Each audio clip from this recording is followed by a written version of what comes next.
Today is the big day where we are expecting that a Fed interest rate cut along with the meeting. We've had a lot of speculation about the magnitude of the cut because already we do know there's going to be a cut. So it's not a matter of when, but how big. My name is Samson Mzera and welcome to this session of the Market Watch series. And for today's session, we will be taking a deeper dive into that FOMC meeting, that Fed decision, and seeing how it's going to translate to the charts. So if you enjoy this episode, be sure to like, subscribe, and remember to share.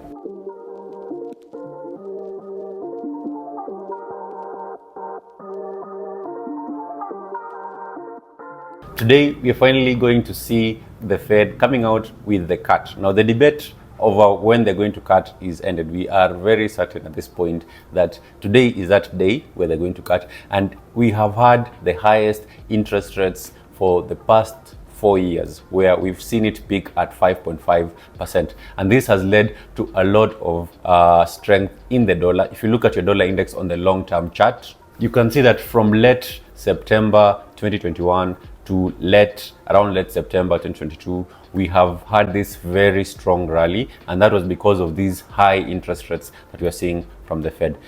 Till recently, where we started having expectations of them cutting, and we have had these expectations for over a year now, and finally they're doing so. So we had that pullback from that huge rally because of these expectations, and then now we have come into a period of uncertainty, and that is why you're seeing the market being range bound over there for some time. This is a good view to look at the broader sense of what the market has been doing in terms of pricing in the Fed and its expectations.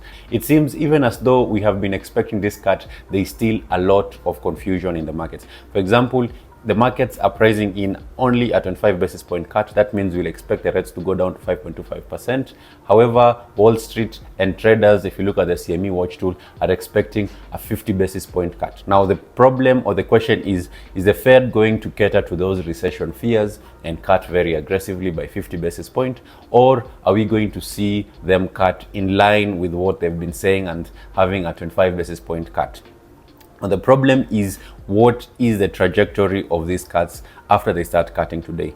If indeed we see a 50 basis point cut, it might signal a number of things. For example, you might see the market panicking because it now makes it very clear that the Fed is afraid of a recession. If you see that interest rates being cut by a very huge margin. Now, will the Fed actually go ahead and cut by 50 basis points even if they want to?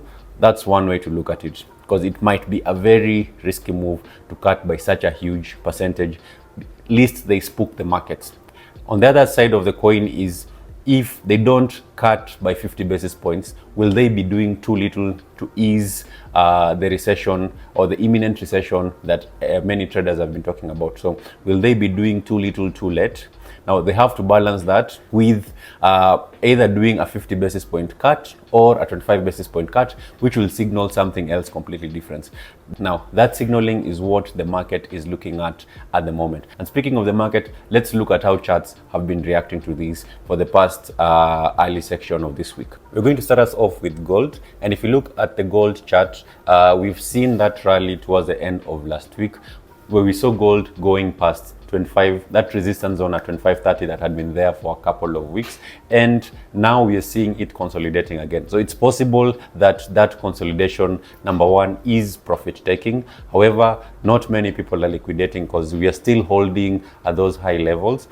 There is also another possibility that the market is now being a bit more cautious as we approach today's meeting. That is how the markets are behaving while we anticipate today's interest rate decision. We are seeing a bit of strength in that we are on the lower end of this range. However, we'll not be too cautious into believing that we might start seeing any significant movement in gold, because the atmosphere is looking very tense as we head into this meeting. So you better mark your key levels along this range and take note of that imbalance, because obviously there's nothing above the current range to watch out for in terms of price action, because it's nothing on the left, because it's forming new highs. However, we will be keen to see how it will react to that range as we approach the rate cut decision today. If you look at the pound, we have seen slight strength in it because we obviously we saw the inflation report coming out earlier in the morning, and it's still showing that over to the UK, there's still sticky inflation, and that is why you're seeing the pound being very strong, because if we have sticky inflation, there is no reason for the BOE to be aggressive with the cuts. So that differential between what is expected in the BOE and the Fed is what is leading to the pound strengthening. So we've seen it rising a bit, and we are experiencing some volatility on the pound. However, if we see that the news is coming in line with what the market is expecting, and that is the Fed coming in and cutting and sounding very dovish, then we do have a potential long-term uptrend in GBPUSD. But the most important pair, and this is one that we should be watching out for today, is the USDJPY pair. Now, this one has been very dramatic over the past years, because remember, while the Fed was hiking interest rates, the BOJ kept very low interest rates, and now the tables are turning. While we expect the Fed to start cutting interest rates, the BOJ has been thinking, or has been sounding more hawkish in terms of raising interest rates, and that is why we are talking about the carry trade and things like that. Now, we are in that pivotal moment where, if for example, we see dovishness in the Fed or dovish undertones in today's meetings, then we might see that continuation of USDJPY lower to reverse that entire move where we had the BOJ doing the opposite of the Fed, leading to that uptrend. So this is one of those pairs that forms maybe a trend for the whole year, possibly, if things go in line with expectations.